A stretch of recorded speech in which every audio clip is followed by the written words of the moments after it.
Welcome students to your next class of economics. This is day 2 and we are proceeding towards the next chapter, that is Indian economy during the period between 1950 to 1990.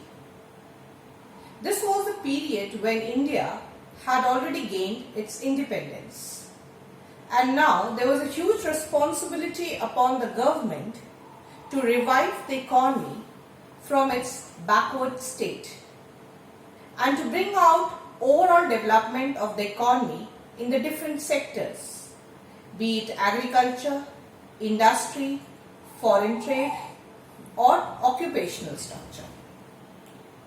To begin with the development process, a planning was needed. So this was in 1950 when India adopted planned measures to bring about a systematic development of the economy. It was known as economic planning. Economic planning is the process of utilizing the resources of the nation in the most optimum manner, taking into consideration the priorities of development. As we all know that the resources available to the country were scarce, so they had to be put into the best use as per the requirement and the urgent necessities of the economy. The planning goals were classified into segments. They were termed as long-term goals and short-term goals.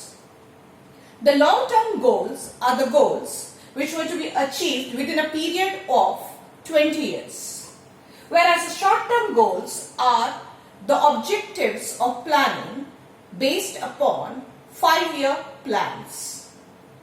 This is the reason why every government has a term or a span of 5 years, so that it could keep in mind the long-term objectives, and in keeping with the objectives, it can plan out the process of development for a span of 5 years.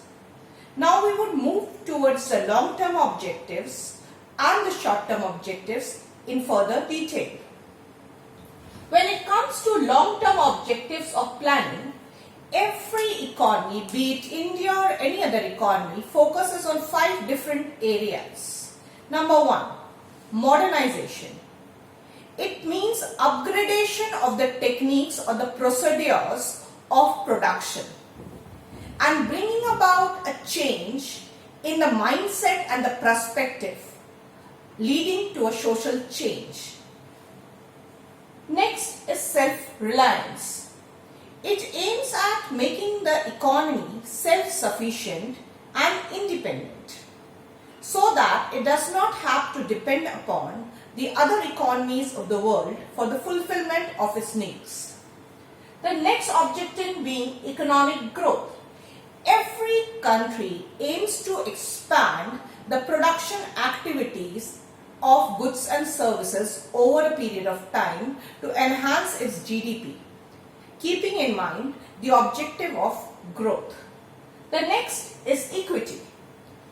Equity aims at equitable distribution of the benefits of production activities and the resources and the wealth of the nation, so that the gap between the haves and the have-nots are merged. Last but not the least, the next objective is full employment. Every government needs to make sure that the limited resources of the economy are put into its optimum use as such that wastage of resources is avoided and there is no idle resources which could have been further utilized to its best possibility. Next we move on to the short-term objectives of goal or the short-term planning objectives. They basically focus on the objectives of the 5-year plans which the different governments prepare for the nation.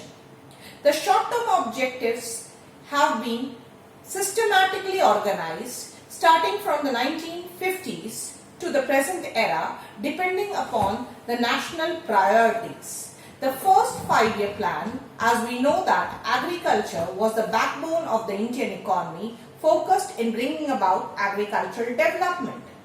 Similarly, the second 5-year plan focused on the development of industries.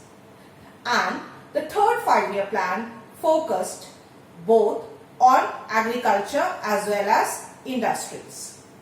So to move on to the short-term objectives, we can see that the first 5-year plan, which was from 51 to 56, focusing on agriculture, 56 to 61, focusing on agriculture as well as industries.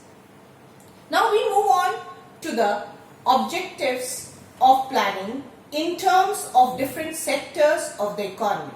And we would first take up the agricultural sector.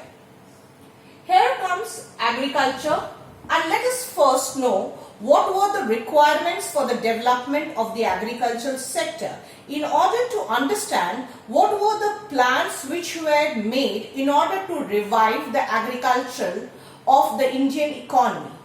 Some of the basic problems faced by the Indian economy and the agricultural sector were as follows: low productivity, disguised unemployment, where more than required number of people are engaged in a piece of land, as such that even if they are removed, the national output or the total output does not get affected. Next, too much dependence on nature for rainfall and irrigation, subsistence farming, growing only to meet self-consumption need.